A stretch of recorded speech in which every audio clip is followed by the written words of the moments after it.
I'm gonna start doing that too. Like instead of responding to somebody like Yeah, under their I was going tweet. live, by the way. But go Oh. ahead. It's all good. Hey, JB's in the house. Yeah. Instead of just responding to somebody directly, I'm just going to respond in general because when That's it what I comes, do.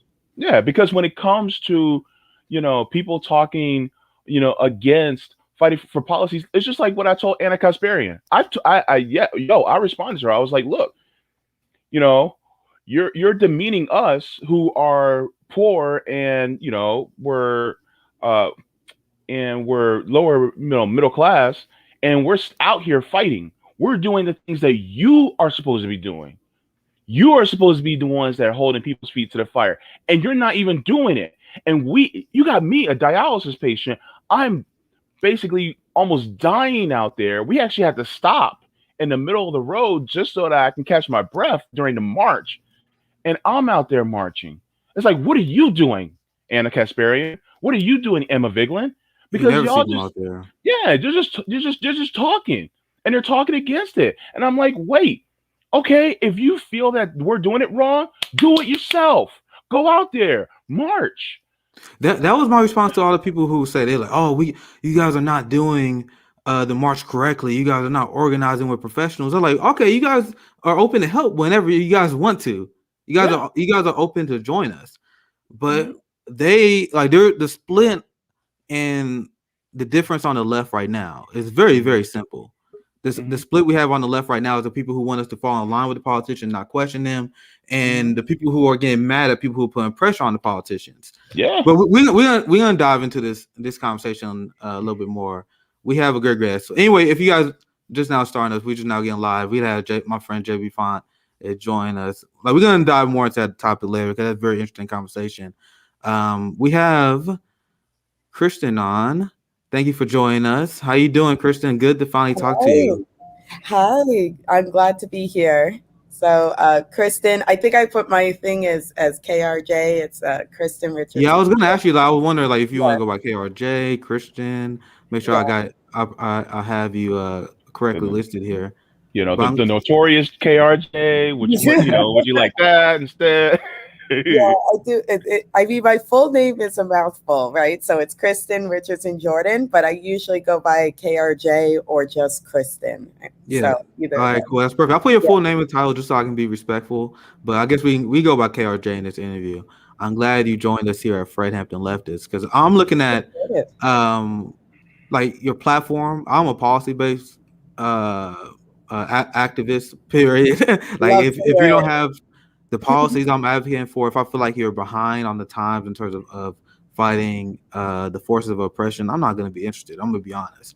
But I'm looking at your platform and you're bringing it, and I want to give you the floor because I don't want to put words in your mouth. Because whenever I have new people on Black liberation politics here, I want them to explain to our audience, especially since this is the first time you're on the show, your background, why do you have the positions that you have? Because you are actually running on abolition, the police abolition, and that's why I want to have this conversation. Because to be honest, like if you're a so-called progressive and you're not taking on the police state, I'm not interested. I'm not interested.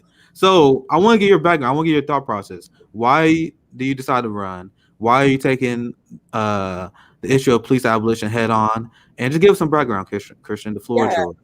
Yeah, no, happy to do that. And I have to say, it's refreshing to be in a space where I don't have to explain that police are a white supremacist institution and why we should abolish them, where we're just at a baseline where that is understood. Yeah, But I'd love to talk about it, but hey, we I most of mean, my audience, I covered this issue from like for last year or two. I don't think anyone covered this issue more than me in progressive media. I appreciate it because I do spend a lot of time having that conversation, and it's fine because that's the combo we need to have. But it, like I said, it is refreshing. So my policy platform, it spells out Harlem.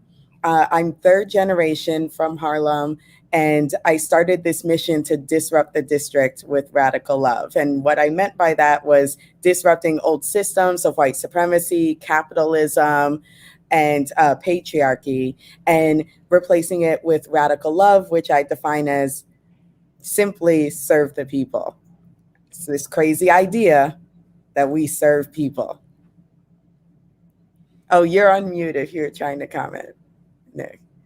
But yeah, it's Oh, you're still muted. Oh, sorry, There you sorry. I had myself muted, but I was saying I was laughing because the radical idea of representing your people. How dare you be that far left, Christian? no, Actually represent the people. crazy, so crazy. So that, but for real, that's all that I mean by radical love. And you know, Ella Baker said that radical means we get at the root of things. So I simply mean getting at the root of systemic harm and systemically repairing what has been done to us. You know, so and I'm glad you showed it on the screen. The policies, they spell out Harlem, and the H is about holding police accountable and abolition. I'm fighting for an elected review board. Just let me know if you need me to pull it up. I have it ready here. I'll probably pull it up again. If you need me to pull anything else, just let me know. I got you. But go ahead, Christian. Oh, I appreciate that. I live this, so I certainly know it. But the holding police accountable has to do with an elected civilian review board and giving the community power to fire and suspend local police. And that's an argument I'm going to continue to make, that we don't need any more barbecues, you know, police community relation block party type of mess. Okay. What we have to do is we need to systemically empower the community, because right now the police have all the power. There's no accountability. So the point of having an elected board is to actually give the community power to fire and suspend officers in cases of abuse and neglect. For me, that is a Band-Aid, but it is a Band-Aid worth fighting for, because it would help address some hardcore cases right now in real time. Now, abolition to me is the long view, where we actually work to defund police and fund the people instead. So we divest and divest from what has been harming us and invest in the things that would serve and help our communities and actually prevent harm in the first place, instead of having what is now violence on both ends. Some of the violence that results from poverty and fixing that with not fixing it, but sort of pretending like we fix that with a violent police force, right? But what we actually have is just violence on both ends. So the holding police accountable and abolition, the H in the platform, is all about that.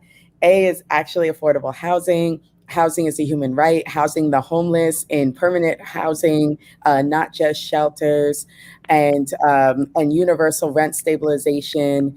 Redefining the metrics of what's actually affordable to our zip code, because right now we get lumped in with millionaires and billionaires, and it's a play to make it quote unquote affordable housing when it's not really affordable for the community. So the R is about redistributing wealth and resources. Yes, I am a democratic socialist. I do believe in the redistribution of wealth. I think the money should move. I love how you don't sugarcoat it. Yeah, it's like it needs to move. And the L is about living longer. It's a care package for our Harlem senior community. It's about having reverence for our elders and senior care, and addressing that just because someone is older and so they are seen as somehow less valuable in the eyes of capitalism, frankly, doesn't mean that that person has lost value, that we are going to have reverence and love and services for our elders.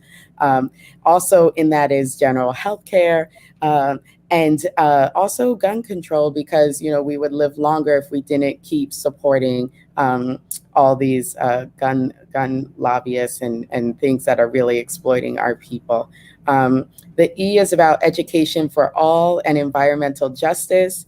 I've said it before, I'll keep saying it, that environmental justice it's a race issue, it's a racial justice issue, and it is racism. And M is about meaningful change. And if elected, I would be the youngest Black woman ever elected to this seat, first out LGBTQ person to the seat, first Black queer woman to run and win a New York City council seat from any district, and the first person not part of a Democratic club, so therefore not affiliated with the current political machine in Harlem to win a seat. So there's a lot of first there that have to do with the meaningful change of shaking things up.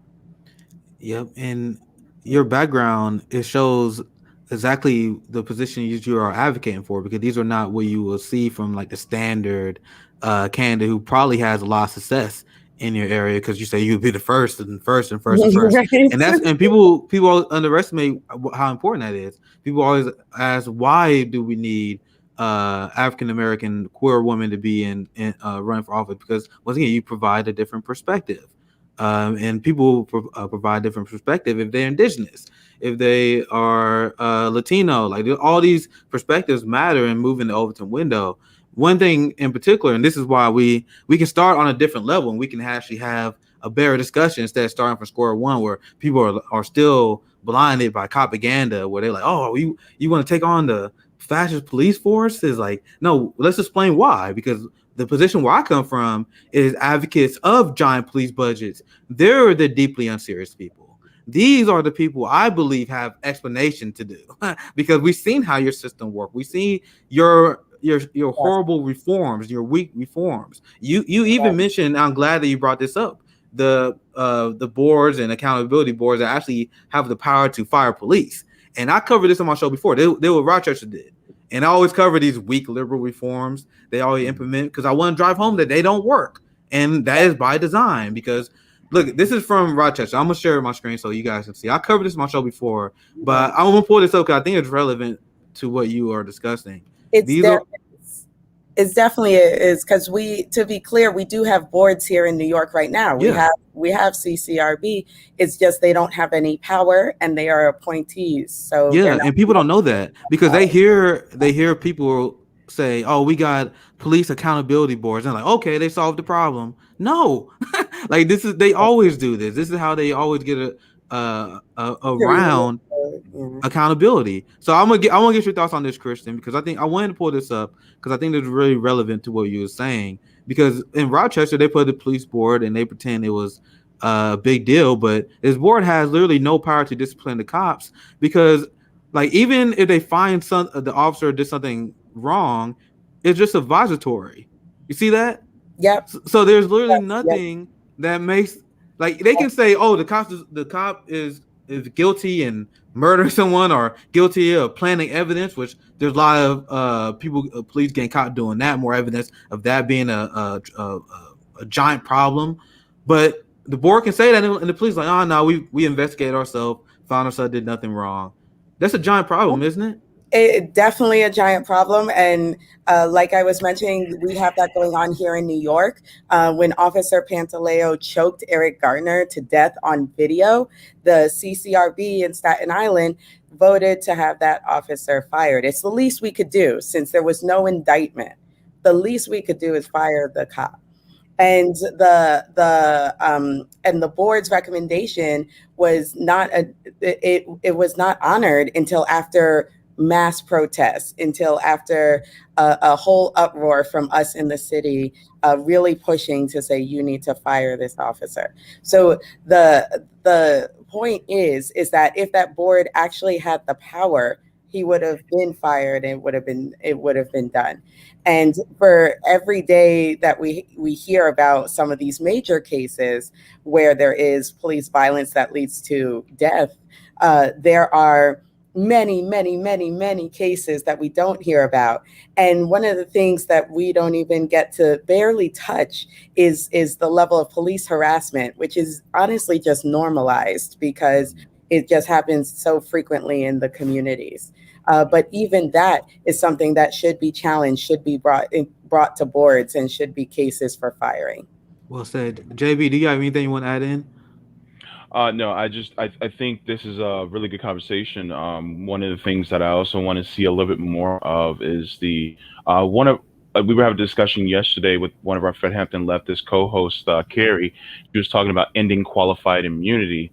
I'm sure that you're for ending qualified immunity as well. and this needs to be a huge push. It is not the end all be all that we want, because as a police abolitionist, I would love to see us completely get rid of them. But at least this can be something that could mitigate some of the damage to our communities. Do you agree? I completely agree. I completely Okay. agree. I think it's a step, right? It's a step in the right direction, which is the same thing I say about having elected boards that could fire and suspend police in terms of accountability. That's a step in the right direction. But the ultimate justice is abolition. That is the ultimate justice. And it's not just about the erasing of cops, but it's actually about how do we have present all of the social services and community services that are rightfully due, that would actually prevent harm from happening in the first place. That's something I like to talk about often, because needless to say, I have the whole Harlem acronym. I have 7 policy focus areas that are within that. There are about 11 steps I have within each one. But the thing that was so often the stopper on the streets, and is still like the biggest point of contestation, is abolition. And one of the cool things about this race was that we got to have that conversation on the ground with the community, because I put it on my lip, because I had almost like the serve the people idea. It's like, oh, this wild idea that what if we just told the truth? Like, what if we just try that? And I like, let's just try telling the truth.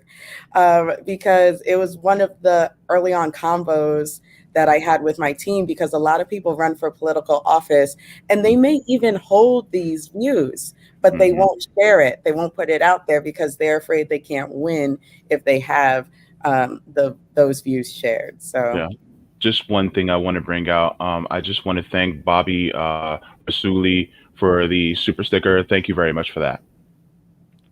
Yeah, we appreciate the support, and the reason why I always hammer at people who are still advocates of giant police budgets, because I try to connect all the issues together, and people always wonder why Black people wealth has been going down, and actually the racial income inequality is worse right now than at the height of the civil rights era, and people always wonder how could that be. And people don't understand the fascist police system that as we know it is a giant reason for that. So when you hear about stuff like civil asset forfeiture, for example, and you see that civil asset forfeiture actually steals more money from the working class than criminal burglary do, and you realize that over half of the people that are impacted by civil asset forfeiture are Black, this is why our wealth continues to tank and continue to go down. We have over policing. We have them targeting our communities using the broken windows policing philosophy, which is shown to be a complete fraud. The idea that if you focus police in one area, you can reduce crime by harassing the community over small things like broken windows. Because if you fix a broken window, it fixed all the problems in the community. It doesn't make sense at face value, but that's their logic. But by doing that, they harass our community with ticket fees, and then they steal our stuff straight up with civil asset forfeiture, and then they don't even solve any of our serious crimes. Less than 2% of serious crimes are solved. And then they get called in mental health cases, and they actually make it worse, and they often shoot a lot of people who go through mental health crisis. So I always try to redirect it that way, where I'm like, okay, if you are an advocate of this giant police budget system, that doesn't make sense because there's not any good results. You got to have government that actually justifies itself. So despite the police budget spending, you're not seeing any reduction in crime. You're not seeing actually improvement of the community. And this is what they always do to get away with the funding, because they always say that right there is the key piece, that the police presence doesn't reduce crime, and it certainly doesn't reduce harm. And I think that's the key piece that those of us who believe in abolition, I think we're constantly fighting that narrative, and it's a gaslight, but it's this narrative that to address crime, we need to have more police.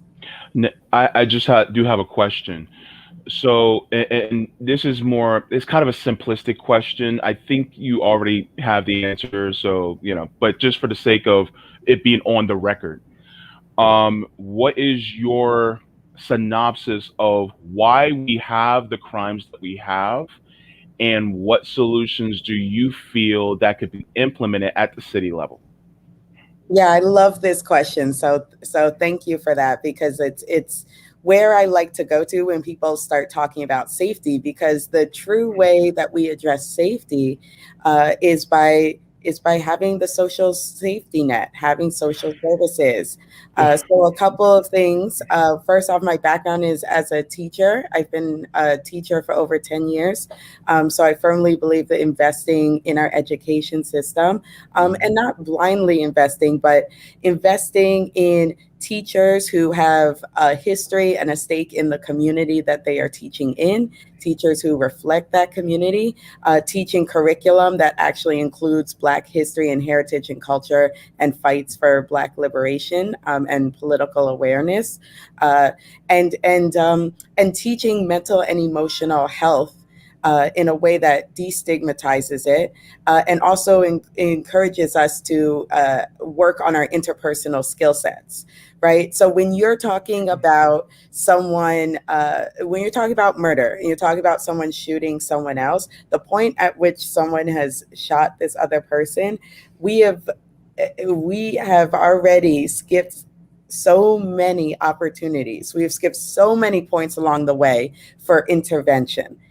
There could have been intervention at the age, at preschool age, with that person's interpersonal skill set. There could have been free counseling at any point along the way. There could have been addressing poverty, because that is definitely linked to violence.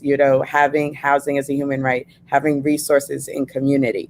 The safest places in our city are actually the places with the fewest cops.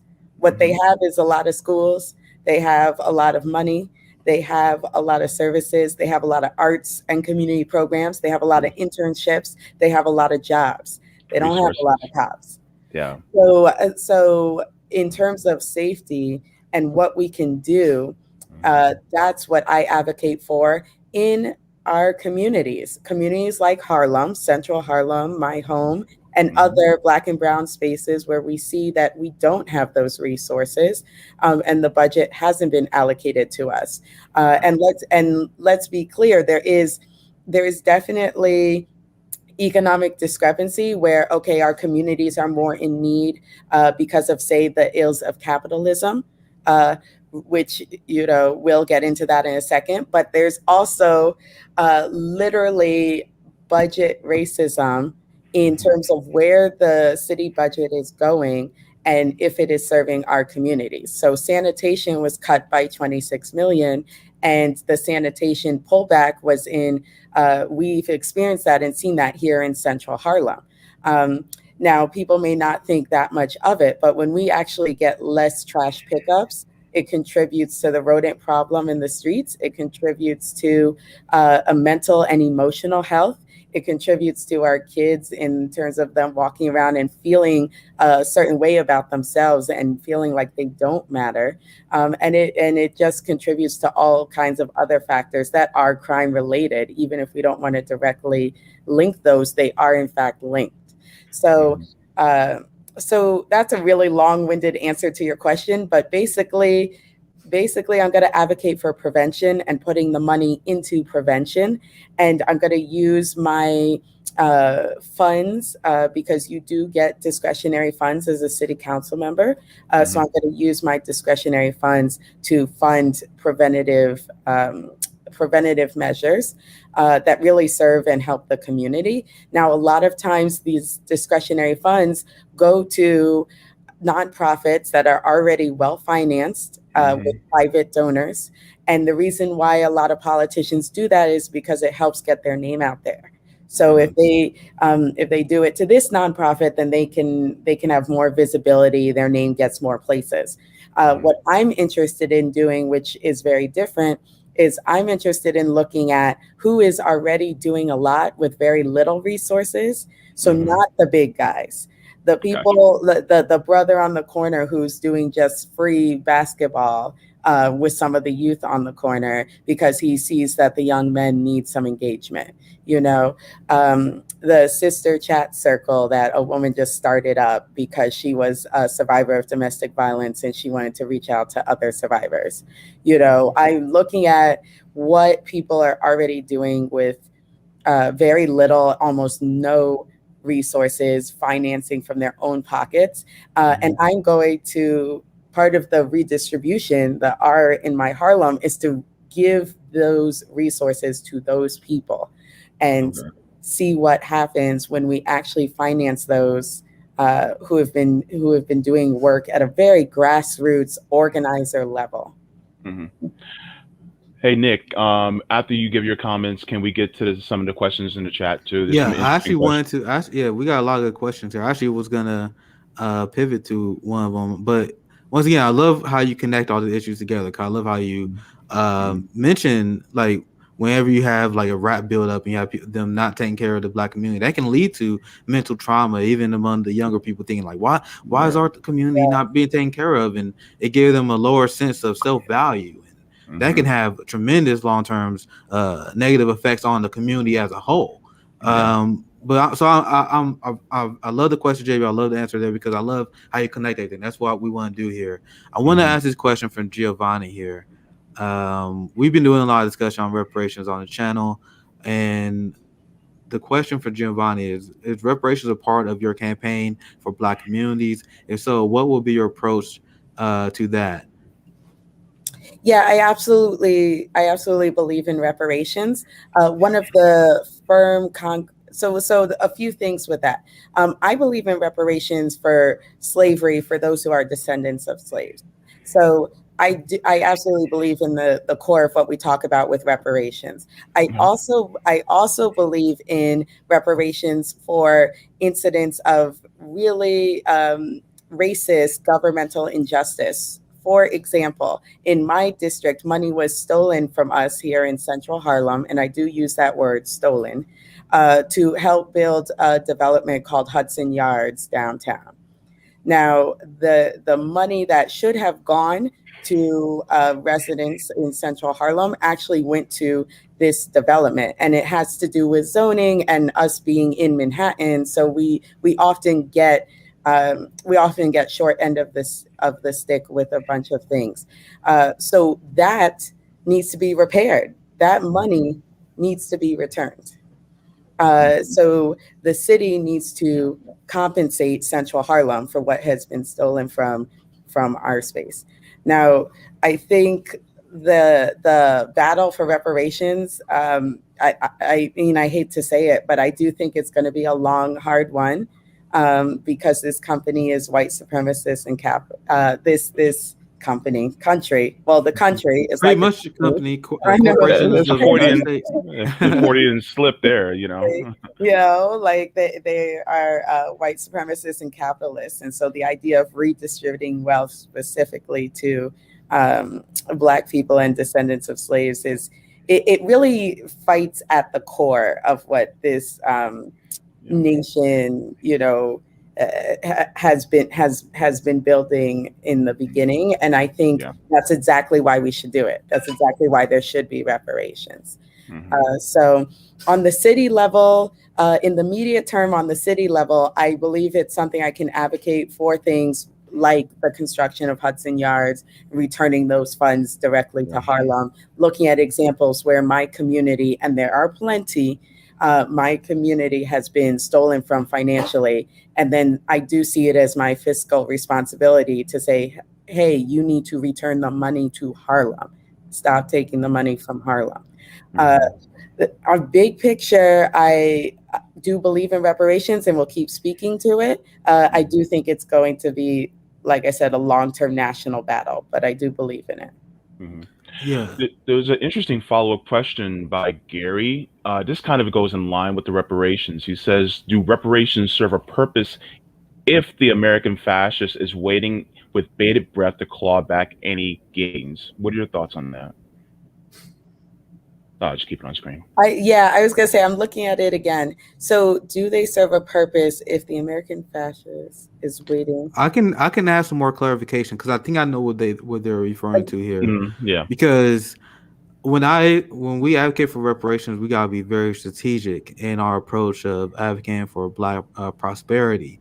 Because you can get a capitalist to support reparations. Tom Steyer is a good example. There are many capitalists that came out to support reparations. A lot of the reason why, because they know they're going to get that money back. Mm-hmm. And I wrote an article about why Medicare for All is such an important policy to advocate for and why it's one of the most pro-Black policies. Because if we just have reparations and if you're not tackling medical debt as part of the reparations, and that is not in the state of Black healthcare is not a giant part, because I'm like, all right, because I believe they owe us everything. Like there's people who are like, we are in middle class war, but they negotiate against themselves. like bro, we hold the most medical debt. Like that should be a part of reparations. So if we have reparations as it is, just you can't just cash out like blindly. That money to go right back into the hands of big pharma. You have landlords who just increased rent. It'll go right into landlords' hands. So we need strongly advocate for reparations, but we need to be smart about it in a way so like we are not just benefiting our oppressors. Like I'm talking about how we need to abolish the police state. I talk about how civil asset forfeiture is well stolen from us, especially the Black community. So we get reparations, and then they just steal it. The state to crack down and steal it with all the ticket fines, fees, court fees, all this stuff. Like so, we gotta make sure we dismantle the state. And we gotta make sure we actually tackle the root problems of a lot of the Black financial stress on top of reparations, so we can maximize. So I think that's what they're kind of referring to. What's your thoughts on that as a whole, Kristin? Yeah, no, I appreciate the clarification. That's really valid. And I am an advocate of Medicare for all. I was actually just at a rally last weekend when we had a whole national day of action to try to push Medicare for all. And I went to the New York site of that, and gave my rant about Central Harlem healthcare disparities. Cool. But I hadn't thought about it as a form of reparations, but yeah. There's a lot of it's a discussion worth having because there's a lot to go into. Yeah. There's a lot because reparations is not like people just define it as a one thing, but it's all about the debt owed and like there's a big discussion like recovery versus actual justice, because a lot of people who advocate like, well, even though reparations won't actually solve our problem, it's very important because this is like a debt owed. But then there's a justice argument like, all right, what can we do to actually implement justice that will actually help repair our communities? So I'm an advocate of both. Why not both? Like some people, I was about to say, some people like, well, it's not a big deal. Like we know reparations not gonna solve the problem. Like, no, I think it should do both. Like I think it should solve our problem. Why not? Like, why are you guys negotiating against yourselves? What's your thoughts, Kristin? And then JB can follow up after you. Yeah, no, I agree with that. When you were posing it, my first thought was like, why either or? Why yeah, exactly. Yeah. You got any thoughts, JB? Pretty much you said all my thoughts. I just wanted to get to another question in the chat if that's okay with you. Okay, yeah, go ahead. So let's see here. Samuel Morningstar says, knowing that the DNC, Biden, and media are actively working to crush any and all BLM police reform movements and talks, where should the movement go? Independent? So it's a great question. I ran as a Democrat, and I've just won the Democratic primary, and now we're gearing up for the general election. Nice. So, I chose that strategy. Now, do I feel some kind of like moral superiority? Not at all. Like, not at all. I don't think there's any particular added value on a moral level, on a strategic level. I do think that our movement can and should infiltrate. And so I do tend to lean more towards the strategic view of how do we co-opt that party as opposed to the independent or a third party. But I think the only reason I lean that way is because I feel we're in that place in history. So if I can if I can elaborate, I actually think the best thing would be to have multi-party system, not be stuck in a two-party system. Break Okay. out, you know, and have not just independence, but have, like I said, a multi-party system. Actually, have politics be interesting and robust and you know and broad. Uh, but I think the way we get there is by taking control of the Democratic Party and pushing this party further to the left, and then we can start deconstructing what it even means to be and some of this is already starting, deconstructing what it even means to be a Democrat, you know, Okay. and trying to figure out, like, what does that even mean? And then from there, I think we come to a point where we can start seeing different parties and different types emerge. But I think as long as we are stuck in this like Republican Democrat two-party system, I think our best move is on a political electoral level, not necessarily best move for the movement overall, but the best move on a political electoral level is to infiltrate Democrats. Yeah, I've been an advocate because I said at the very beginning of this interview, I'm a policy based activist. Like, that's the most important thing for me. You gotta support my political ambition, because to me, I think politicians are literally just tools for us to get what we want in our community. Sorry, I know you're running, but that's the reality. That's why And if you run, you're gonna be just a tool that we use to get what we need. That's just the role of politicians to me. Just being straight up. Now, the second you stop advocating for my goals is the second I lose interest, and especially if I was helpful to you to win and I donate to you, volunteer my time, I will go after you. And people are like, oh, why you criticize like the squad burning? Because I donate to my time and I advocate for them, and I feel like they're not doing what they should be doing. Now, at the same time, I'm not gonna get mad at anyone because they decide to run as a Democrat. Because my position, and I talked about this on my show before, I vote for someone who supports Medicare for all in the police state, and they're running as a Republican in the red state, and that's what they have to do. I think we need to look at our own individual local areas and find the best way to be successful. And I had conversations with people like, yo, this is a deep red district, but I think I can run as a Republican, flank them far to the left by running on things like healthcare and bring down how that would be fiscally conservative, how that actually family values, run on end the wars, and on running in the drug war, which most Republicans support, by the way. So I've seen people discuss the strategy, and I'm open for that. Like, if you're like, one of the conversations I had with my friend Phelan deep in Utah, red area, he did his calculation, did his analysis, and he thinks that's his best chance to win, because in his area, if you run as a Democrat, you stand no chance. Like, people will vote against the Democrat no matter what. Yeah. Now we gotta have a conversation. The reason why I say this is we need to be strategic on our resources, right? So we are not the corporate. We're not corporate movement. So we don't have unlimited resources like we can spend on like Jamie Harrison. Like, Democrats just blew all that money in Jamie Harrison because they corporate funded. They can do that. So my argument is, okay, should we spend a ton of money on electoral politics or mutual aid? So if you are actually spending money on electoral politics instead of mutual aid, why would you spend that money on a campaign that is doomed to fail? Because they didn't do good local analysis of the best way they can win. So I would love for people to run as independent. I would love to run people at People Party, Green Party. But if you do the math and you see that, bro, I probably would stand no chance on doing this, I think for the sake of resources in our movement, I think you gotta be strategic. So that's why I'm not mad at anyone who decided to run a Democrat. But at the same time, I need to clarify this, and I will get your thoughts on this, Christian. I get why people say straight up. I know friends that say, I will never vote for a Democrat. And that makes sense to me. Like, whatever, fight your struggle. I'm not going to tone police anyone on that struggle. But to me, when you see people sell out, that's a choice they made. When AOC decides to be weaker against the Democratic Party, that's a choice she made. And yeah, the Democratic Party got corrupted influence, but you can be a flamethrower. You can challenge your party. But if you don't do that, we got called out. But so that's what I would say. That's why people will probably be hesitant to support someone running as a Democrat, because they think they may go easy on that party. Because, to be honest, that's what we've seen.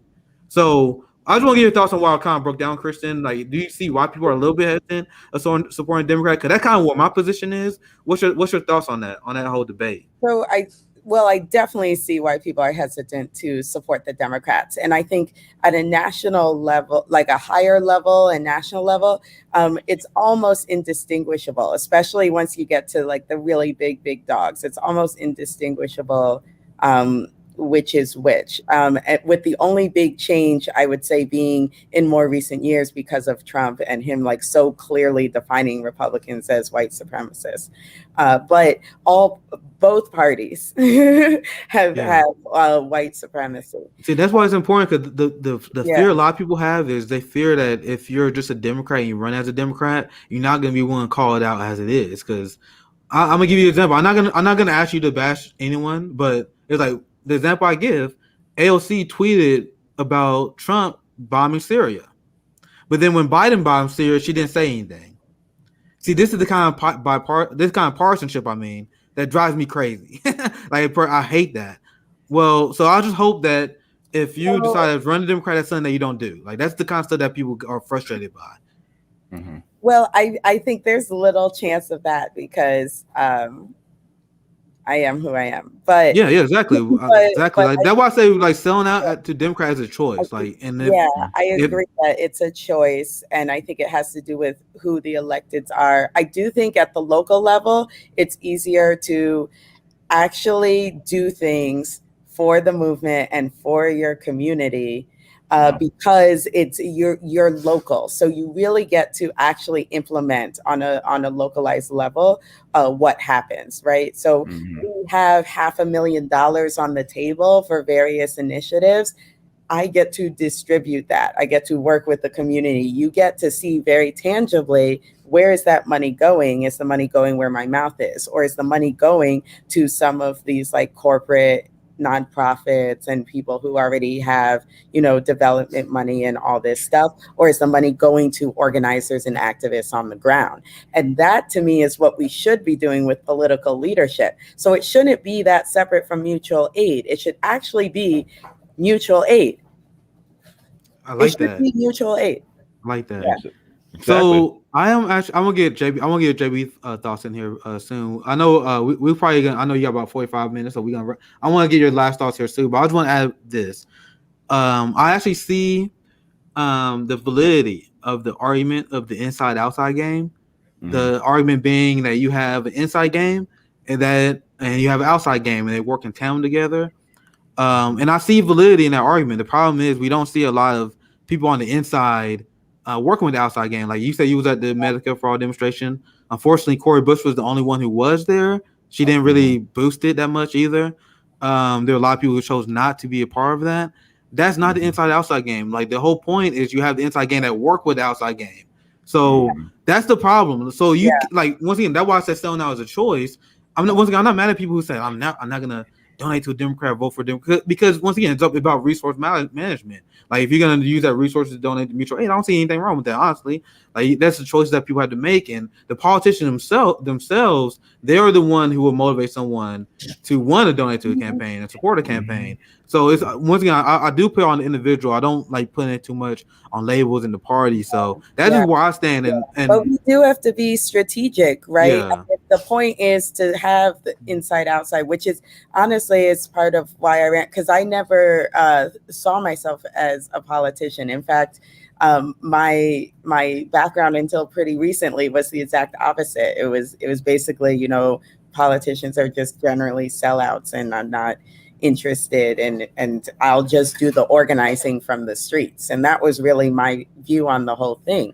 The thing that turned me around is that the resources are not going to the community. That is our money, and it is not going to us, and unfortunately, I can't think of other ways to have it go to us other than to infiltrate and have some others infiltrate and actually reallocate the resources to who it is supposed to be going to. But that's easier said than done. I get that. And I think people get lost because they're interested in being politicians. I'm going to say that at the risk of upsetting some folks, but I do think I think that's how people get lost. I think politics should be an act of service and not a lifelong career. I think people should go, they should serve, and then it should be the next one, not this is your whole career. And I think that people get so caught up in I'm a politician and I must be a politician and I must be reelected or I must move to this other level of my political ambition that they are willing to let some of their core values and core beliefs slide in order to get that ambition met. And I think we need more organizers and activists Exactly. who are doing it as an act of service temporarily, as opposed to people who are seeking that as a career path.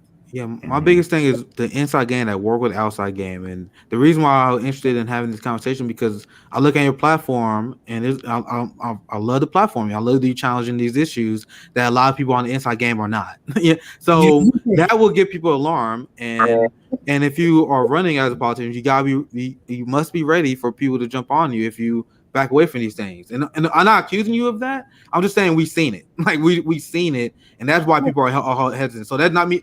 I just want to be clear. That's not me saying you're gonna do that. But my whole thing is holding politicians accountable. I see it. Yeah. So I just want to be clear. I'm not saying you're gonna do that, but that's why people have these questions. So I appreciate you. It's real. I'm sorry. I just want to say it's really valuable, and I've seen it even just in the recent Democratic primary. And who was talking to me when I was running before versus who is talking to me now is different. Yeah. And I see how it happens. And I am actively looking at, okay, how do I address even just my time? Because your whole day will be filled up with, meetings with various politicos and current electeds if you let it. And there will be no time to be on the street corner or at the local deli or with with the organizers' protest, if you let it. So I see how it happens. And I do. I see how it goes that way. JB, final thoughts? Yeah. So one of the things that I am thinking about, especially with the whole subject of inside outside, is that I think that number one, running locally is one of the best ways because that's how you build the foundation to change things. But also, when you have an outside player, the inside person on the inside, they need to see the person on the outside as their partner and working in tandem with each other in order to get this process going. So when you have, say, for instance, activists on the outside, you plan with them and say, listen, I want you guys to go out to this politician and I want you guys to canvass in front of their house and protest. I will go in front of the media and do the exact same thing from the media front as the politician, working in tandem to get this particular policy passed in order to help the people. The problem is right now that a lot of us see is that a lot of them just take the seat. They see the people on the outside and they completely forget about them. It's like they're not even part of the equation. And so one thing that I'm hopeful for is that you will have the people who are in the outside game constantly in your office, and they'll always be talking to you, and you'll have relationships with them, and you'll be making plans of how to get things done, because this is exactly how you can use that transactional politics to get things for people. Because unfortunately, we've been seeing is that a lot of the people on the outside get left in the dust. Well said. So I'm gonna give you the final word, Kristin, and we let you go. Any last thing you want to promote? You had a very extensive policy platform. Looking at your website, we didn't even get close to going through all of it. It's a block of it's a block of text, but yeah. So I'm gonna put your I'm gonna put the link to your platform where you discuss the Harlem. I'll break that down. I'm gonna put that in the chat so people can look at it. But any last thing you want to send us off with? Any last thing you want to plug here before we let you go? Yes, I want to say, and it connects to what we were just talking about, that my win is all related to people power. Like I said, I'm not a member of a Democratic club. Typically, when people run for office, they like call their networks, and because they're well connected, so and so endorses them, etc. So and so sends money, etc., and then they get elected. But the way that I got elected was really grassroots, door to door, people power, organizer style. And I think the more we can do that, the more we can have electeds who are accountable to the communities they serve, because it's the community and the collective effort that put them in there. So if you are watching and you're in Central Harlem, I would love to have you get involved with us. We do a lot of mutual aid and wellness as well. So it's not just the policy side, it's also on the ground resources for our community too. We are unfortunately in a recount right now. I won the election by 104 votes, but because it was so close, there is a recount. So if you're able to volunteer and help watch the count, or if you're not in New York and you're able to chip in some dollars to help with legal, that also is great. So I wanted to put that out there because, like I said, it's all been people powered. KristinForHarlem.com is where you can find everything. And I'm also Kristin for Harlem on all platforms. That's KRISTIN, 2 eyes, because my eyes are wide open. Kristin for Harlem on everything. I appreciate you coming on, Kristin. It was great talking to you. Make sure you guys check out her website, check out her platform. Like I said, I had this conversation because, once again, I'm policy based, and you're right on the money with the issue. So thank you for coming with us and answering some questions. Thank you. Thank you for the invite. Absolutely, guys. We're gonna stay. I'm gonna see if I can get some of these comments that we missed. I have a few things we're gonna break down. I'm glad that JB joined us. But yeah, this is why I wanted to. Yeah, I see everyone blowing me up. I'll probably talk to Ron a little bit later. I saw people leaving comments like Ron got suspended for Twitter. Whatever. We talk about it a little bit later. But yeah, I want to talk to her because she's actually running on Abolition, and I just want to have these conversations with people and discuss many of these strategies, the inside versus outside game strategy.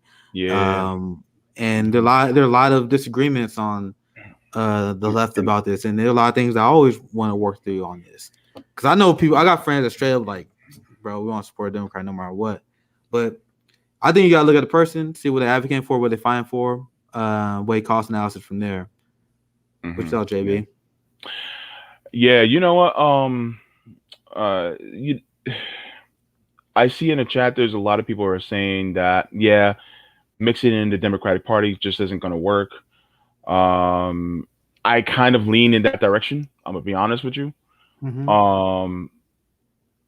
This is why, like on Monday, Sunday, I was interviewing a candidate for mayor, but that was a nonpartisan position, and he wasn't running as a Democrat.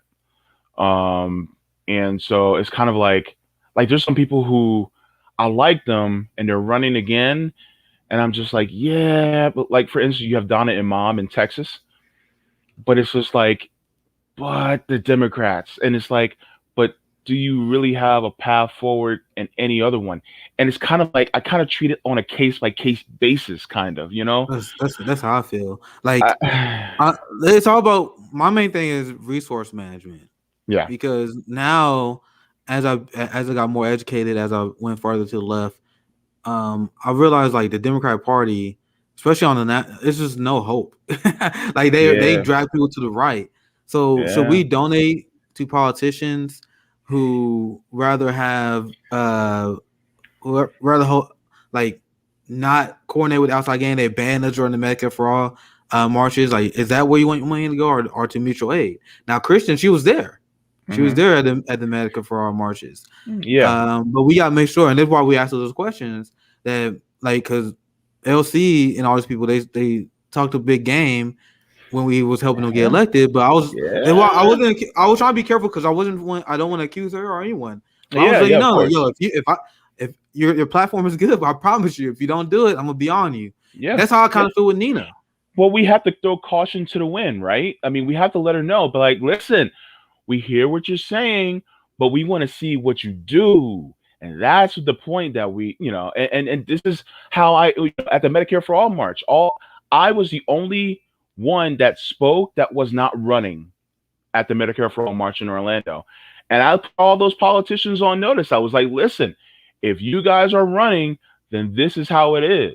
And if you guys aren't going to sit and fight for the people and be willing to call the leadership by name out and challenge them, then you might as well not even run, because a lot of us on the left are not going to support you.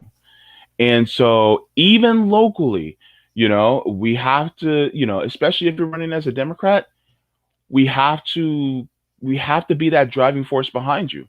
And this is one of the reasons why I spoke about working in tandem with the outside game. Because if you're not willing to work in tandem with the outside game, that means you're willing to forget us. And if you're willing to forget us, then you get what we see a lot in Washington. Yep. So to me, I think that's unforgivable. I don't like these are the people that they want to apologize for politicians, but if you one of the people that don't want to work with outside game, if you're one of the people that tell activists to shut up and trust the plan, I don't trust you. That's the message of the people. I know you was popping off at Anna, and I popped off at Emma a little bit, but that's the message of the privileged bourgeoisie left. They want us to shut up and trust the plan in order to trust their favorite politician, because the status quo is great for them. Yeah. So it's more of a tribal game where they don't want their favorite politician, they don't want their group to ever take a public L. Like they want these people to constantly look good, because it's just a game for them. Yeah. So they don't want anyone to make them look bad. Yeah. And they was open about this when they was opposing the marches. We have Geoff and his crew. They was like, oh well, these Medicare for All marches, they're just gonna use these marches to go after our politicians. Why do you think that is, Jeff? That's because they're not showing up. Like we don't have to attack them for not showing up for this march. We don't have to attack them for not tweeting about this march if they fucking did it. If they just decided to, but had our back, right? Well, yeah. I mean, look, and I think you would agree with this. I'd rather have a politician fail for fighting for actual policy than to win and not fight at all. Like, and the thing is that, and they win at some milquetoast neoliberal policy that doesn't help anybody, or only helps half of everybody. It's like, really? Like, I'd rather you actually lose the fight than put your hands behind your back and just lay down. Look at this. Look at the kind of my bill. Progressives today are the most ineffectual in the history of progressivism. It's kind of hard to argue against that. Have you ever seen, and I'll pass right back to you, Jim. Have you ever seen something age as poorly as pushed by and left? I've never seen anything age that poorly in my life. Everyone who puts that philosophy, I'm looking at you, Emma. I'm looking at you, Anna. I'm looking at you, Vosh. All these people that push the idea of pushing by and left, they should never be taken seriously ever again. I've never seen anything age that poorly in my entire life. What you thought, JB? You can't push a white supremacist left. Like, what the hell are you guys thinking? Push him left. You know how you push him left? You push him left by actually pushing him, by pushing a different somebody else instead of him during the primary. And you guys don't just fall in line when the mainstream media and the rest of the Democratic Party says, oh, just go with Biden. No. This is one of the reasons why, we keep failing, is because we lack the guts to go after them. And you only have some of us going, yeah, no, screw that. We're going to go the opposite direction. And, you have some people, like, for instance, Kyle Kalinske was saying that, he wants them to be basically a bull in the china shop. Well, here's the thing. If we want a bull in the china shop in the Democratic Party, then we got to be a bull in the china shop on the left. You can't just, you cannot expect respectability politics. Like, okay, when somebody like, any members of the squad, I'll put, Ro Khanna, Mark Pocan, all those guys in there too. If they are engaging in respectability politics that doesn't get anything done, then guess what? We throw that shit out the window. It's like, no respectability politics, which means that we also don't do respectability politics with them. So, which means that if we have to light a fire underneath them, then God damn it, we're going to have to do that because lives are literally at stake. And the thing is that we have to be willing to make the comfortable uncomfortable. Like, keeping them comfortable does not work. It hasn't worked for 40 years. Am I wrong? So I mean, when people go, oh well, you guys can't go after them like that. They're trying to help us. When have they been trying to help us? Please point when. And if you're privileged, it doesn't matter to you because you don't need help. Yeah, because here's the thing. You're going to sit here and tell me, oh, well, you guys were marching, but I just didn't like the people who we were marching with. You know what? Dr. Joe Jarvis was literally out there advocating for Medicare for all, and he's still a right-winger. But we moved him to the left. We moved them to the left. We moved them to the left. I had to say that 3 times for emphasis. The thing is that they may not be where we are right now. But if we can get them on one policy, then damn it, we can actually get them on a few others in the process. But the thing is that the not willingness to actually allow them to work with us on that policy, it's never going to get done. So you're basically allowing people to die on, you're dying on that hill and allowing people to die simply because you don't like that person. But this is about survival. Like if someone was in a car accident and if I saw somebody I hated, but they were willing to help me get that person out of that car, I suspect that for that moment to help get that person out of that car, to save that life. So when people talk about, oh, well, they start talking, a lot of mess about the Medicare for All marches. Like, what are you doing? Are you serious right now? Like, are you that privileged to the point where you can just say no to anybody and then next thing you know, we still don't have it? I don't want to have Medicare for All past 40 years from now. A lot of people are on a comfortable time schedule where they say, "Oh man, we got to shut up and trust the plan, trust the just Democrats. All we got to do is elect more of them." Where's that? We got like 6. We got like 6, 7 in. Like yeah. What has that gotten us? The thing is, like, where's the sense of urgency? Because we got like 6 in. You guys read a study where 68,000 Americans die each year because they like healthcare, and that's before the pandemic. Their study showed that 1/3 of the pandemic deaths would have been prevented if we had access to universal health care. Meanwhile, people are like, well, you just gotta wait. All I gotta do is elect more people in the next 10, 15 years. Do the math. Do 10, 15 years times 68,000. How many people just died under your plan? Because the only reason you advocate for your plan is because you don't want your favorite politicians to be uncomfortable. Like people got mad at Jimmy Dore because he said he want Bernie Sanders to be uncomfortable. People got mad at him for saying that. He should be uncomfortable. Because if the job's not done, then they should not be comfortable. Look at this comment by Roxanne. They never intended to push Biden left. They were just corralling votes for Biden by fooling the left. Remember what I said, guys? People got heated at me. That's a great comment by Roxanne, friend of the show. Mm-hmm. Because I was telling people, like, bro, I don't care if you're gonna vote for Joe Biden. I don't care. What drives me crazy and what I won't stand for is people who lie about Joe Biden. And that was what the entire boutique left did. And people got mad at me for it. I had to correct the record. I'm like, people say stupid stuff like, and then what Emma said, she's like, well, I literally quoted her not too long ago because I wanted to remind people what Emma said. Emma was like, I know Biden got a lot of issues, but climate change alone is the reason why we should vote with Joe Biden. How's that going for you? Do you think climate change is a middle class issue? What's your thought, JB? This is what they would tell people. And I'm like, bro, if you're going to vote for Joe Biden because you're scared of Trump, just say that. Just say it. Like, don't bullshit people. People like, oh, we got to fight white supremacy, so we got to vote for Joe Biden. You see all these racists that support Trump? We can beat them by supporting Joe Biden. I'm like, what are you talking about? Joe Biden is literally running to Trump's right. I mean, yeah, he ran to Trump's right on law enforcement.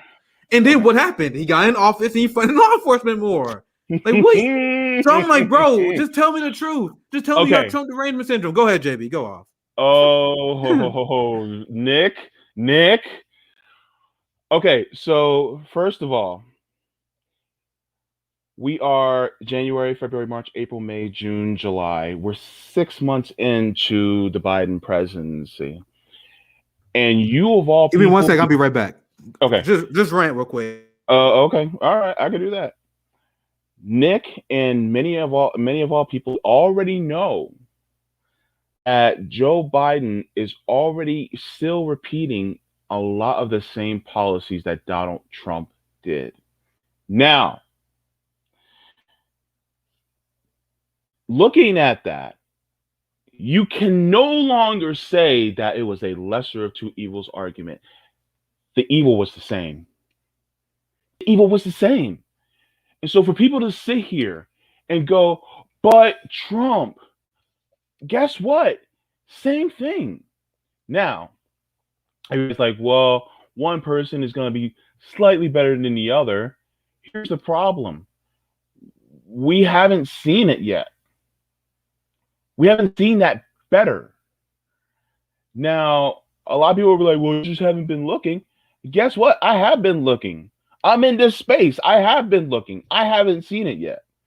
And so when you got people going, trust the process, what have you think we've been doing for the last 40 years? Have you not seen that video with the very young Nancy Pelosi standing in front of the Capitol talking about a single-payer healthcare system? What happened? What happened? She trusted the process. Look at Barack Obama. He ran on trying to get you some universal healthcare. What happened? He trusted the process. Look at a young Hillary Clinton when her eyebrows were still dark and she was talking about universal healthcare. What did she do? She trusted the process. Something tells me that trusting the process just doesn't work. I mean, they've been trusting the process ever since I was a wee little kid that was being taught the DARE program in Palmetto Elementary School. I'm sorry, but trusting the process doesn't work.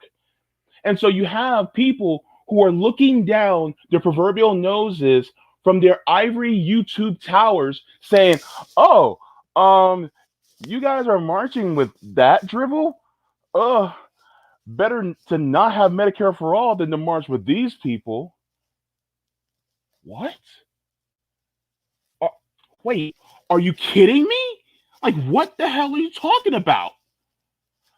I'm serious right now. Like, people are going off. Like, Emma Vigeland, sit down, please. Because you are doing the opposite. Look, I'm going to go there. You're not doing what Michael Brooks said. I'm saying it. You and Anna are not doing it. He said, be kind to people and be ruthless to institutions. I'm going to repeat his words. They are super nice institutions. To people. Be ruthless to institutions. And the thing is that you see these people who are working class, who you may not agree with them, but they're out there for the policies that you advocate for. And you are going against them just because you don't agree with them, even though they're even fighting for you. They're fighting for you. And now you're thumbing your nose at them? Sit down and think about your friend Michael again, about what he said, because clearly you missed the point.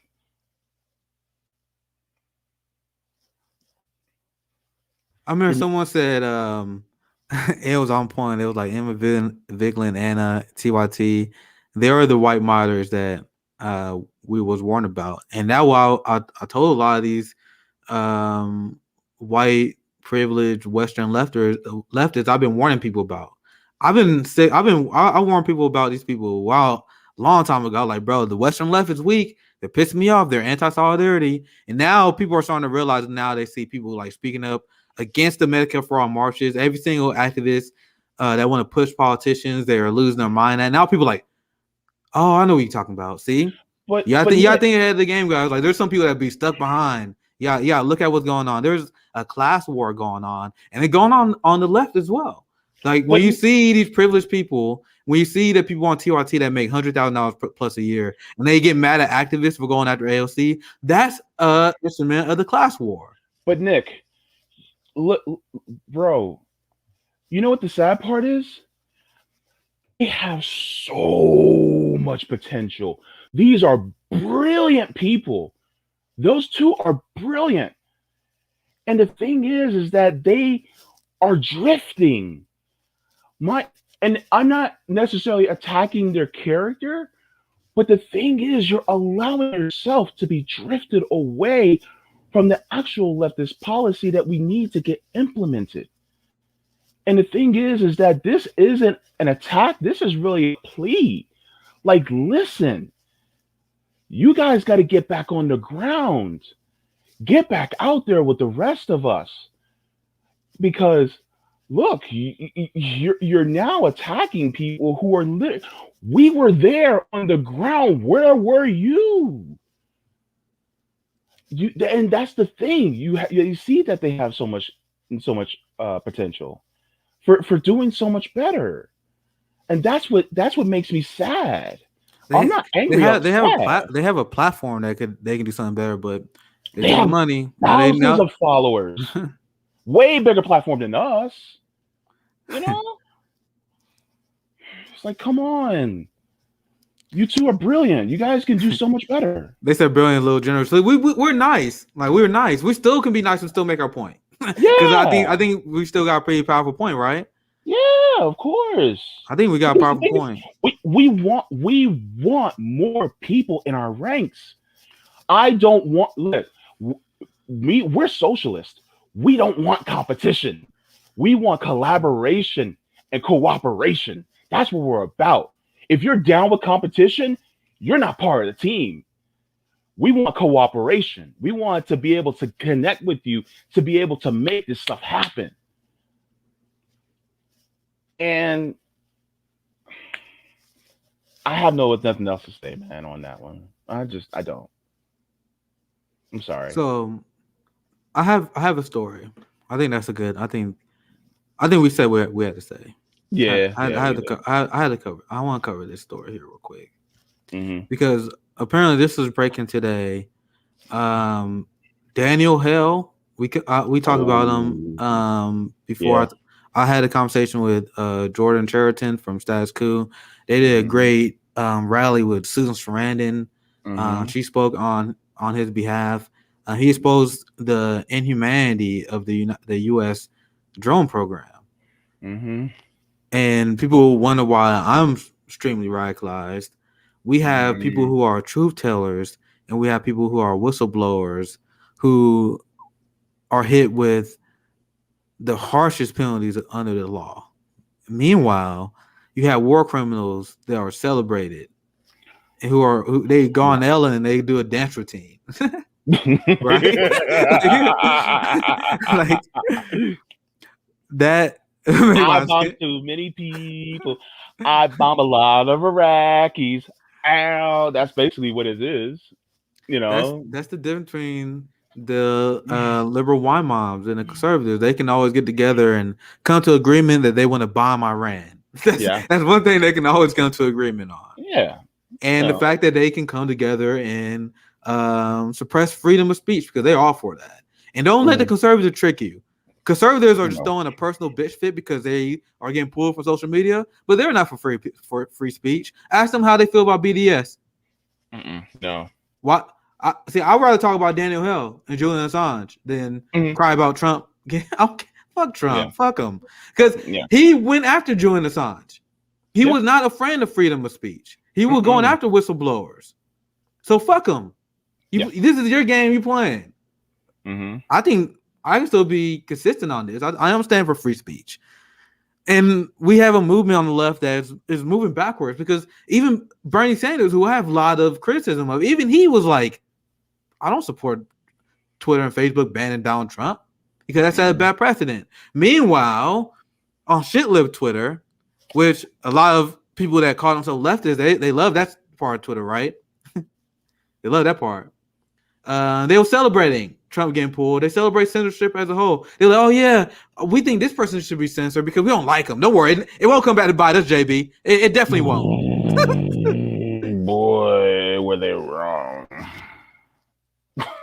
I was letting people know we all discussed the Daniel Hill. The censorship is an all-encompassing thing. If you want it for one person, then you want it for you. It doesn't work out for just one person. It shows that do you read his letter? Read Hill's letter. Hill's what letter are we talking about? Hill's Daniel Hill. I think that's who they talking about. I have this. I want to show you guys this. Yeah. I want to see if I can pull the letter up himself. Okay. Here we go. I think this may be what you're talking about. Let's go over it. I'm glad you brought that up. If it's not, if it's not what you're talking about, I'm gonna feel dumb, but we can find it later. Okay. I just want to thank Noli D for the super sticker. Thank you. Yeah, Noli is a fan of the show. Big shout out to Noli. Yeah, I've seen her on my chats quite a bit too. So let me know if this. She's really cool. Yeah, she's definitely the fan. And Quaker Socialist, and pretty much all these people in the chat that are regulars. I mean, they're the real ones. I actually remember who she. I think Claire Daly is that lady. Like I followed her because I remember I saw she went on a rant against Israel Palestine, and she's like super good on Julian Assange. Like people always like, oh look, we got great progressive politicians, bro. The squad, and honestly, I'll say Bernie is not shit to compare to Claire Daly. I want to see if I can find a video of her. I'm pretty sure she might have something pinned. Like she goes off. You see, she's covering Daniel Hill right now. Down. Maybe I'll find something here soon. Okay. But I remember her because she went off about Julian Assange. She went off about Israel Palestine in a way you would never see anyone in the United States would do. Like people think that Bernie and the squad far left, bro. You don't even know. Yeah. Anyway, that's another point. I just want to let you guys know who she is. And this is a tweet that she sent out. This devastating letter from drone whistleblower Daniel Hill sums up the desperate barbarity of the U.S. empire. That he's being prosecuted for voicing his conscience that shows the deep depravity of the U.S. criminal justice system. So let's go through this because this is also a good way to kind of get caught up. Yeah, just once. Leroy Beresford, he said, keep up the great work, fam. He gave us a super chat. Thank you so much for that. Yeah, I appreciate it. Yeah, let me know if I can't when I do my screen share, I can't see. I'll let you know. I like that. Just let me know when we get more. And if you see a comment, let me know too. Cause I can't see our screen when we do this. But anyway, let's go through this. I guess we read this. I guess we read the whole thing. Why not? The most horrendous day of my life came months into my deployment to Afghanistan when a routine surveillance mission turned into disaster. For weeks, we had been tracking the movements of a ring car bomb manufacturer living around. I'm not even going to try that, but you guys see it. Car bombs directed at U.S. bases has been increasingly frequent and deadly problem that summer. So much effort was put into stopping them. It was a windy and clouded afternoon when one of the suspects who had been discovered headed eastbound, driving at a high rate of speed. This alarmed my superiors, who we believe might be attempting to escape across the border into Pakistan. A drone strike was our only chance, and already it began lining up to take the shot. But the less advanced Predator drone found it difficult to see through clouds and compete against the strong headwinds. The single payload MQ-1 failed to connect with its target, instead missing by a few meters. The vehicle, damaged but still drivable, continued on ahead after narrow, avoiding destruction. Eventually, once the concern of another incoming missile subsided, the driver stopped, got out of the car, and checked himself as though he could not believe he was still alive. Out of the passenger side came a woman wearing an unmistakable burqa. And astounding as it was to have just learned that there had been a woman, possibly his wife, there, the man we intended to kill moments ago, I did not have the chance to see what happened next before the drone diverted its camera when she began to frantically pull out something behind the back of the car. And it continues. Just 1 second. We got a super chat from La Tortilla Soup. She said, "That's it. That's the letter that she was talking about." So, all right, good. Thank you. Thank you for highlighting this. Like I know, like I'm reading the whole thing. I think it's all worth reading. Then we're gonna discuss. When we get near the end, that's when we really see when Danny Hill would decide to pull the trigger on this. But a couple days passed before I finally learned from a briefing by my commanding officer about what took place. There indeed had been a suspect's wife with them in the car, and in the back were their two young daughters, ages 5 to 3 years old. A cadre of Afghan soldiers was sent to investigate where the car had stopped the following day. It was there they found them placed in a dumpster nearby. So they were found in the dumpster nearby. The eldest was found dead due to unspecified wounds caused by the shrapnel that pierced her body. Her younger sister was alive but severely dehydrated. We should have way more whistleblowers, man. The fact that people can see this kind of stuff and not be affected at all. No. Damn, that's deeply troubling. But anyway, let's continue. Any thoughts, JB, before I continue? No, this is just despicably horrible. That's all I have to say. It's really tough to read and force yourself to watch these images, but this is how I become anti-imperialist. Like, how can you read this stuff? How can you see the bodies in Yemen and bodies of our drone strikes and those victims, and still be like, yeah, I think the United States does good work abroad. Mm-hmm. Like that's why I give these people no benefit of the doubt. Like, if you are still pro-war, you get no benefit of the doubt, because this is the reality of war. This is why they stopped airing war after the Vietnam War, because the Vietnam War was supposed to be the first TV war. The establishment was super excited and stoked about it, because they were like, we're going to get a lot of ratings because it's the first time we actually able to show war and people are going to love it. Nope. Exact opposite. People saw the reality of war, and then the tide against the war changed. That's why they don't show bodies no more in war. They make sure they want to hide the harsh reality of war as much as possible. That's why you have people who volunteer to fight for these war, and they come back, they have PTSD, and they kill themselves because they realize, like, man, this is not the mandate I thought we was doing. I thought we were liberating people. I thought we were fighting for freedom, but we were just killing and bombing brown people. Mm-hmm. That's the reality of the situation. Yeah. And then more people knew the horrors of war and what a drone strike actually looks like. Would they advocate for it? Would they vote for a politician who advocate for it? Because when I said I wouldn't vote for Joe Biden, I took the Palestinian children in mind. I took the Yemen children in mind. I took all the children that responsible in the African country now. Joe Biden bombing Africa. Mm-hmm. Was that part of your litmus test? And if that wasn't your litmus test, why not? Why wasn't that your litmus test? And I will vote against someone who is an anti-gay bigot in the quickness. Mm-hmm. If someone like, I don't support gay marriage, quick, not voting for that guy. Mm-hmm. We can all agree that's a good litmus test, right? Mm-hmm. Most people will agree to that. Yeah. But why is that your litmus test? But people being bombed overseas, brown people being bombed overseas, ICE holding kids in cages, the part that stay in Israel, forcing people from their homes, violently killing journalists in Israel, Palestine. Why isn't that your litmus test? That's a question that people gotta ask themselves. It doesn't make sense. That's a good question. But anyway, let me continue the story. That's my rant, because we're about halfway in. Okay. So as my commanding officer relayed this information to us, she seemed to express disgust, not for the fact that we fired on a man and his family, having killed one of his daughters, but for the suspected bomb maker having ordered his wife to dump the bodies of their daughters in the trash. So what they were saying here, they wasn't upset that they just killed these people. Jesus Christ.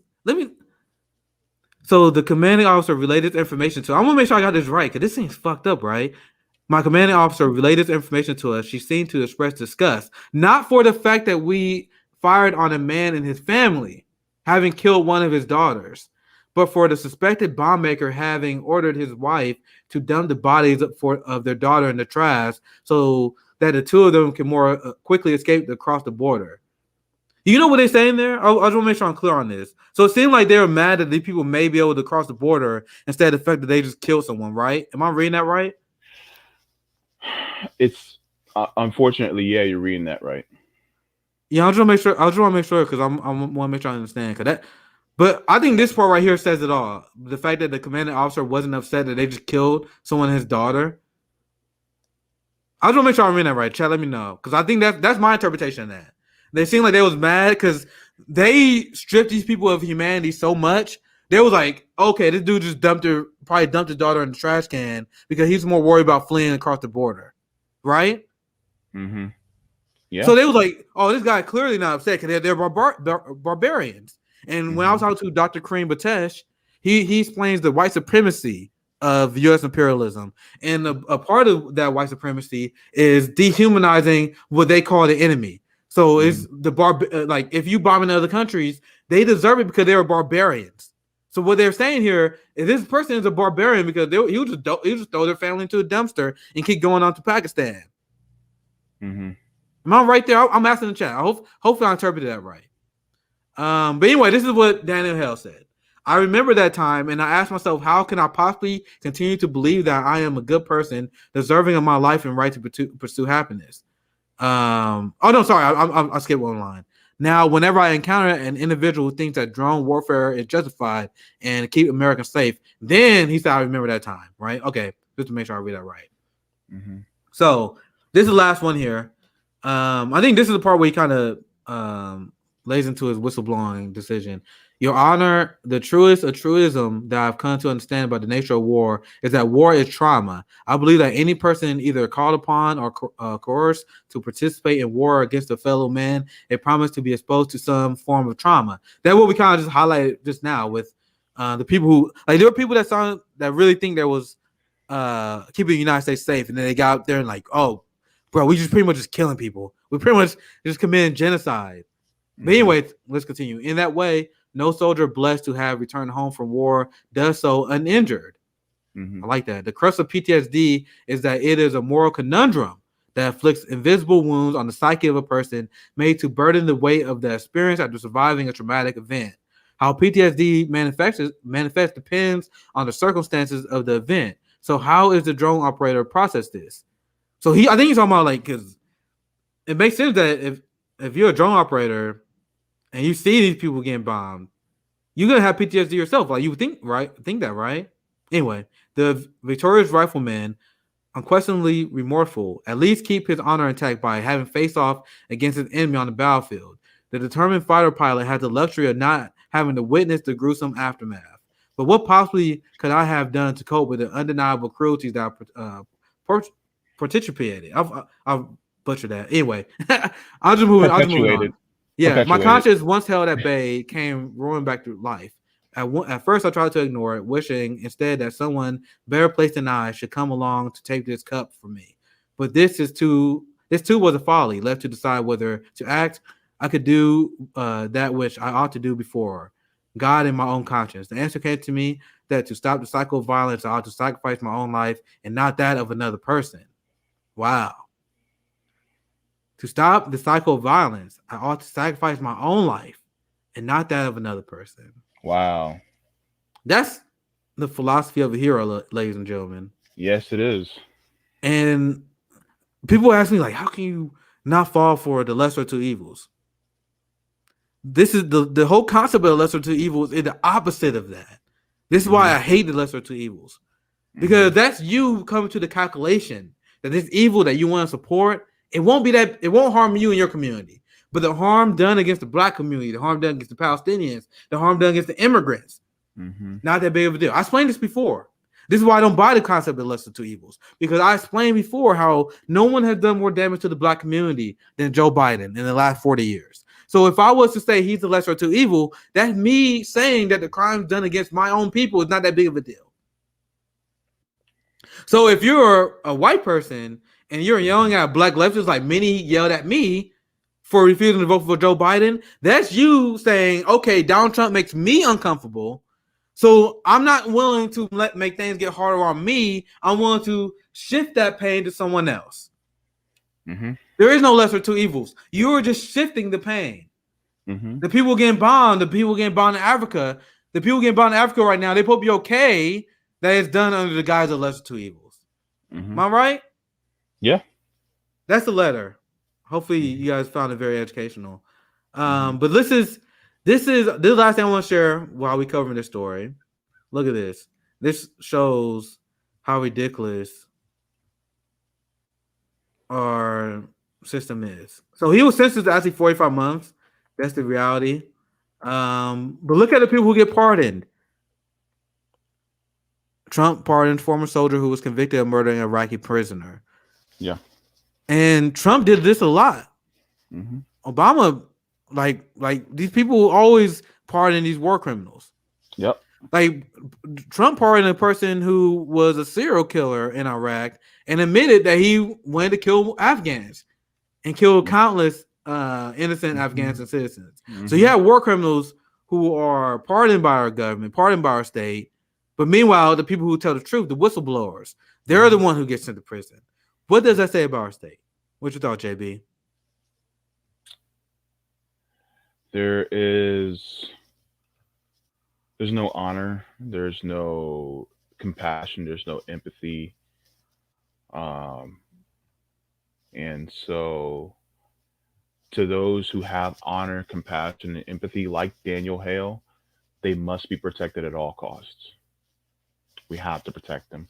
And we have to let people know that they are protected so that those other Daniel Hales, those other Chelsea Mannings, those other Edward Snowdens, they can come out and they can also talk about it as well. And then this information can wash over all of us here in America, and then we can express our outrage and then change things, because we have to let other whistleblowers know that we will fight for them too, that the people will fight for them. So Obama is planning to celebrate his 60th birthday with a big bash. I saw the story in the Hill. And Sarah, she got great foreign policy tweets. She points out, I want to give her a shout out. She points out, it's funny how you got Obama having all these, he's free about celebrating his 60th birthday, who increased Bush drone strikes 10 times, 10 times more. Meanwhile, Daniel Hale, who exposed that, heading for prison. This is the United States, guys. Shouldn't it be the reverse? I mean, shouldn't Daniel Hale be having a big birthday bash while, Obama is in an orange jumpsuit in prison? I mean, shouldn't that be the reverse? You would think, right? You would think. One would I have think. one more story. Let's see if we can get. I'm gonna see if I missed any comments here. Oh, there was a lot. Right, what comments we have? What comments did I miss? As I struggle my way through that letter, but that letter is pretty powerful, right? It was, yeah. It's like, I love the fact that you named this Black Liberation Politics, because we're also not just fighting for liberation for ourselves, but we're fighting for liberation of people abroad too. They don't even have to be Black. It's just, if they're oppressed, we stand with them. Absolutely. And I would want to thank everyone who left super chats, anyone that liking and sharing the stream. That's the best way to support us. If you also want to drop buy us a coffee on Ko-fi, make sure you check us out. All the links down below. If you're enjoying the stream, make sure you check us out. We upload every day. We got some great live stream continue to come up. So continue to support us so we can continue to do more stuff like more direct action, like more getting involved in like marches, like the Medicare for All march as well. So I keep on supporting. Thank you guys. We appreciate it. I think there's a plan to do another plan of action on August 7th for Medicare for All too. So I just want to get that a little bit of attention so people are aware, so they can make plans for it. Yeah, what's one of the best things about the Kansas City Medicare for All march? And this is why these Medicare for All marches and these demonstrations were so important. Like, the people were like, oh, you guys not going to actually do anything. You're not actually going to affect change. They were being extremely short-sighted. Mm-hmm. and it shows that their theory of change is deeply unserious. Yeah. You guys want to know what happened when I went to the Medicare for All March? I gave my speech. Luckily, a lot of people found what I had to say to be enjoyable, Mm-hmm. right? I had a lot of great conversations. A lot of people who would not otherwise like find my content, right? Like a lot of older white people like, man, I love what you were saying. We had conversations. And you had the Kansas City Green Party that was there. Mm-hmm. You had the Kansas City People Party that was there. All having conversations. I literally seen it. People exchanging information. I was exchanging information with a lot of people there. And then we was discussing like, all right, how can we actually really affect change? How can we come together as a coalition? Yeah, your KC Green Party, on KC People's Party. How can we actually improve people's lives? I had conversations. I remember this older white lady that said this is the second political demonstration she ever been to. Mm-hmm. Was the Medicare for All March. And she said she heard my politics. She's like, I love what you preach. Mm-hmm. So now all these people was sharing and spreading their information. I was even hung out with the people out of the Vanguard. I met Gavin, his partner. Really great people. They're really chill.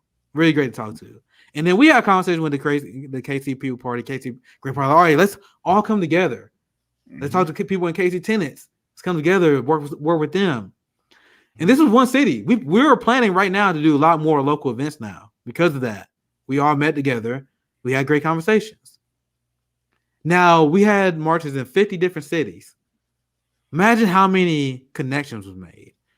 That's why I shared it on my Twitter. I was like, bro, like you have my friend Roman and Dr. Dooley. You had JB and Meg having a powerful collaboration down there. You guys met God knows how many people. You have CJ in LA that he was killing the game. You have Savvy Savs who was hosting our march in Boston, reaching hearts and minds there. God knows how many people exchanged information there. Mm-hmm. Imagine all these coalitions that just formed because of the Medicare for All March. Exactly. And now we plan another one. Now those coalitions are going to come together again, continue to plan even more events. This is why it was so important. And that's why I'm looking forward to having more of these exchanges with them. Mm-hmm. Right, JB? Yeah. This is what true solidarity is all about. And, we network to help people. I mean, that's what we're supposed to do. You get a lot of people who, they downplayed it, but, look at what we have accomplished. We accomplished so much. I got a lot of feedback from people. Even met somebody who's running for office. I still have a conversation. And we'll get together. We follow each other on Twitter, and we'll see. Once he gets his platform up, and see what he thinks. But this is one of the things that we have to do. I mean, ultimately, I hate to say it like this, but will I see a lot of these things in my lifetime? Probably not. But I don't care if I don't see it in my lifetime. I just want to make sure it gets done for people. That's what it's ultimately about. Well said. Well said. Yeah. I'm thinking we about 9 minutes in. I think I'm because I was about to have Anthony Clark on. I think we're gonna reschedule to either tomorrow or sometime this week. I want to make sure I don't get in the way of CJ, and straight out Compton, right? Straight out politics, right? So I'm gonna say I think I'm gonna say the next story for next time. We about 9 minutes in. I appreciate everyone for watching. Thank you for the support. I saw when you met with Savvy, QKR. That was a pretty wholesome connection. I saw that was made. Saw that. Thank you guys for watching. Let's see if we got any more. Last thing again. I was in a small city and you changed info. Oh yeah, I think you're talking about with other people. Like, oh, you did with me? I thought you were talking about me first, but I think you were talking about he did that in general. We got Rome. This ain't time. He called me on live eventually. Rome got suspended on Twitter. Yeah. Hello? Yeah, we live on FHL right now. I saw you got suspended. Yeah, we live. That's why I missed the last phone call. I was like, all right, I gotta see what's going on. Because I was talking to Christian on the show. But what's going on? How you feeling, bro? What's going on?